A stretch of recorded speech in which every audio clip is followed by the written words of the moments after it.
Saviez-vous que la saga Toy Story ne se résume pas à l'amitié et aux jouets mignons, mais qu'elle parle aussi de méchants terrifiants?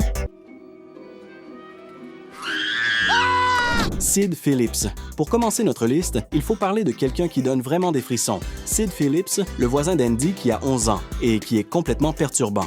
Alors qu'Andy vit des aventures innocentes avec ses jouets, Sid transforme sa chambre en un véritable laboratoire des horreurs. Il ne joue pas, il démonte, reconstruit, mélange différentes pièces de jouets, met des explosifs et crée de véritables créatures de Frankenstein en plastique. Les jouets de sa chambre, ou ce qu'il en reste, vivent cachés dans l'ombre, silencieux et beaucoup trop brisés, ne serait-ce que pour demander de l'aide. Jusqu'à ce que Woody décide de briser la règle la plus sacrée de leur univers, ne jamais se révéler aux humains, et il le fait de la manière la plus effrayante possible. D'une manière presque macabre, le cow-boy en jouet, pour sauver Buzz, dit que les jouets n'aiment pas être déchiquetés ou explosés. Sid est sous le choc et reste complètement traumatisé. Mais en fin de compte, quel a été le destin du tout premier méchant de Toy Story? Eh bien, des années plus tard, dans le troisième film de la franchise, nous revoyons Sid adulte travaillant comme éboueur. Et ce n'est pas tout. Beaucoup croient que la personne qui ramasse Lotso à la fin de Toy Story 3, c'est encore lui. Ce qui indique que dans un futur film, nous aurons peut-être un lien entre deux des pires méchants de toute la franchise, Lotso et Sid. D'ailleurs, c'est exactement de lui dont nous allons parler maintenant. Lotso. En 2010, Pixar a décidé de créer le méchant le plus perturbant de l'univers de Toy Story. Et il sent la fraise. Nous parlons de Lotso. Il ressemble à un gros câlin en forme d'ours. Violet, tout doux, sympa, et c'est le chef de la garderie Sunnyside. Quand les jouets d'Andy arrivent, Lotso se présente comme quelqu'un d'amical, mais tout cela n'est qu'une mise en scène. Derrière son doux sourire, il dirige Sunnyside comme un véritable tyran. Les jouets fraîchement débarqués sont envoyés directement dans la redoutée salle des chenilles où les tout-petits testent le sens du mot « jouer » en mode hardcore, un vrai champ de bataille de plastique et de peluche. Pendant ce temps-là, Lotso profite du confort de la salle des grands, où les jouets sont traités avec soin. Il a créé un système, un cycle de souffrance où les petits nouveaux paient le prix fort, mais il n'a pas toujours été aussi méchant. Lors d'un voyage en famille, lui et d'autres jouets ont été oubliés sous un arbre. Pourtant, ils sont rentrés à la maison en bravant des kilomètres de route, portés par l'espoir pour finalement découvrir que sa propriétaire, Daisy, avait déjà un autre ours en peluche identique à sa place. À cet instant précis, il a décidé que l'amour n'existait pas, que chaque jouet finirait par être jeté et que chaque enfant, tôt ou tard, trahit. Lorsque les jouets d'Andy tentent de s'enfuir, Lotso montre jusqu'où va sa cruauté. Il réinitialise Buzz, effaçant sa mémoire et le transformant en un garde loyal.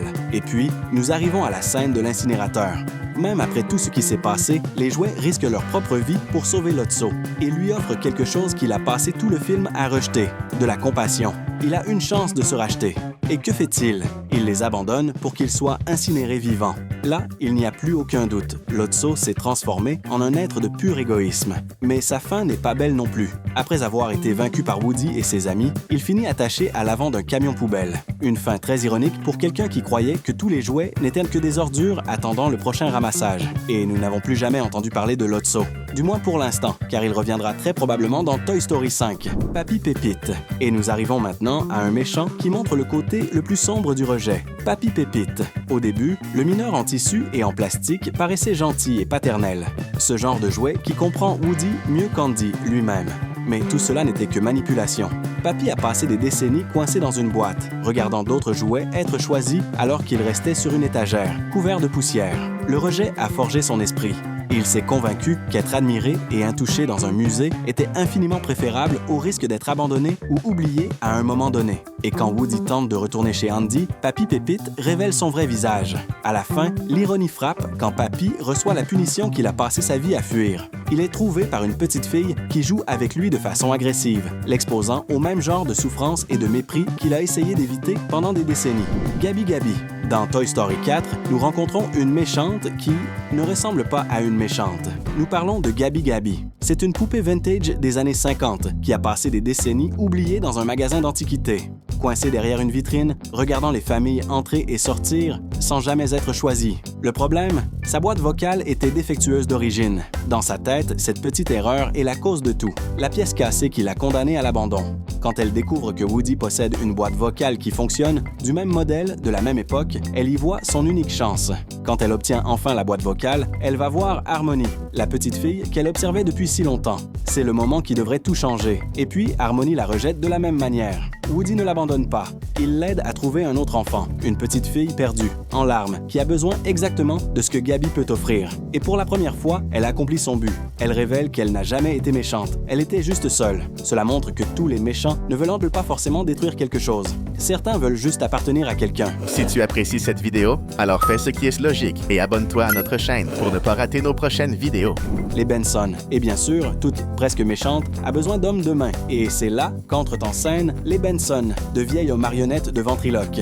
Ils patrouillent dans le magasin d'antiquités, comme les gardes d'une prison oubliée par le temps. Ils ne parlent pas, ne clignent pas des yeux. Ils se contentent d'observer avec ses yeux peints qui ne changent jamais d'expression. Des mouvements synchronisés surgissent des ombres quand on s'y attend le moins. C'est un type de terreur qui semble même étrange dans un film pour enfants. Ils sont vraiment effrayants. Mais voici le détail important. Ils n'ont ni ambition ni plan à eux. Ils existent pour servir Gabi, obéissent sans poser de questions, agissent sans hésiter et exécutent ses ordres sans pitié, apparaissant en parfaite harmonie pour accomplir des ordres, bloquer des sorties, capturer qui il faut. Les Benson représentent le type de disciple le plus inquiétant, celui qui ne réfléchit pas et se contente de suivre les ordres.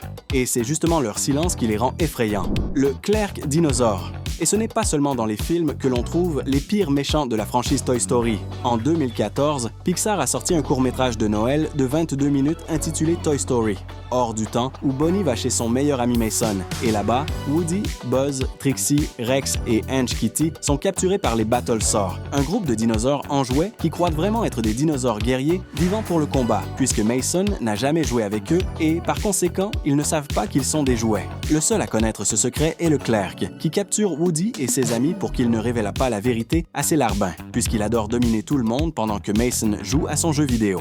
À la fin, grâce à Trixie, Mason découvre enfin ses jouets et Bonnie et lui passent le reste de la journée à jouer aux grandes dames du clerc dinosaure et tous sont libérés de sa terrible emprise. Zurg.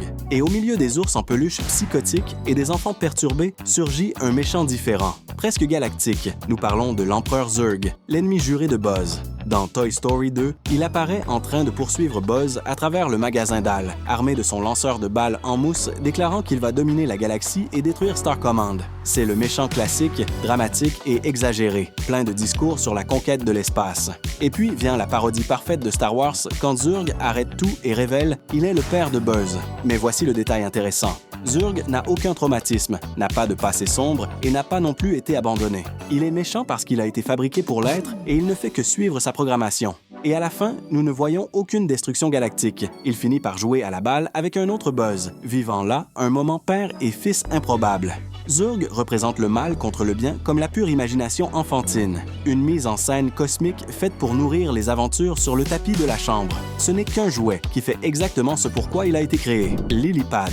Et puis nous arrivons à la méchante, qui n'a pas de visage mais qui est partout, la Lily-Pad. Ce n'est pas un jouet cassé, c'est un écran, un remplacement silencieux. Des aventures numériques qui prennent la place des coffres à jouets, des jeux infinis, mais à l'intérieur d'un verre lumineux. Les créateurs de Toy Story eux-mêmes ont décrit cette idée comme quelque chose de sournois, une représentation des distractions numériques modernes. Et le réalisateur Andrew Stanton l'a résumé de manière encore plus directe. Plus personne ne joue avec des jouets comme avant. C'est un ennemi impossible à affronter, et le slogan semble clair. L'ère des jouets est révolue. Tous les méchants précédents voulaient en quelque chose de précis, comme le pouvoir, l'amour, le contrôle, la vengeance. Mais la Lily-Pad veut juste de l'attention. Et c'est peut-être pour cela qu'elle est la plus réelle de toutes. Chaque enfant en a une et chaque jouet est en compétition avec elle. De Sid Phillips à Lotso, les peurs ont évolué. Cruauté, abandon, corruption et maintenant l'oubli numérique. Le méchant le plus effrayant n'est pas celui qui détruit les jouets, c'est celui qui fait oublier aux enfants qu'ils existent. Scud. Et avant les ours dictateurs et les poupées vintage, nous avons eu une terreur bien plus simple. Un chien. Scud, le pitbull de Sid Phillips, n'est pas un méchant avec un grand discours. Il n'a pas de traumatisme élaboré. Il n'a pas de plan machiavélique, c'est un prédateur. Et c'est ce qui effraie le plus les jouets. Scud ne s'en prend pas aux jouets, il les chasse.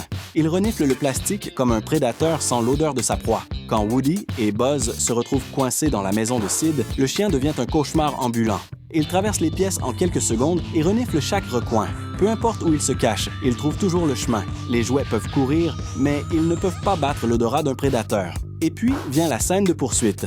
Le camion est déjà en mouvement, l'évasion semble garantie, et Scud fonce derrière en courant, essayant d'attraper Woody à tout prix. Il y arrive presque. S'il n'y parvient pas, c'est seulement grâce à un mélange de chance et à l'intervention de Buzz, Al McWiggin. Maintenant, nous changeons de direction. Le méchant n'est pas un enfant perturbé comme Sid ou un jouet comme Lotso ou Papy Pépite, mais plutôt un adulte avec une obsession dangereuse. Al McWiggin, aussi connu sous le nom de l'homme à la poule, est un propriétaire de magasin de jouets et un collectionneur avide et sans scrupules. Quand il découvre que Woody est un objet rare des années 50, il n'y réfléchit pas à deux fois.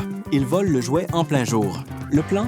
Vendre toute la collection à un musée japonais pour une fortune. Pour Al, les jouets ne sont que des objets de profit. Il garde chacun d'eux scellés, empilés, accumulant la poussière comme s'ils étaient dans des cellules, ayant oublié leur véritable fonction. Cependant, quand Al arrive enfin à Tokyo, il se rend compte que toutes les figurines de la bande à Woody ont disparu, grâce à Buzz et aux autres jouets venus à la rescousse. À cause de cela, l'accord qu'Al avait conclu avec M. Konishi a été annulé, et Al a dû faire une liquidation de tous les jouets de son magasin, comme on le voit dans la publicité finale de Toy Story 2, où on le voit presque pleurer. Bien fait. Nous voilà arrivés à la fin de cette vidéo, mais on te laisse ici 2 autres vidéos super sympas pour continuer à découvrir encore plus de détails cachés et d'easter eggs issus de films et de séries célèbres.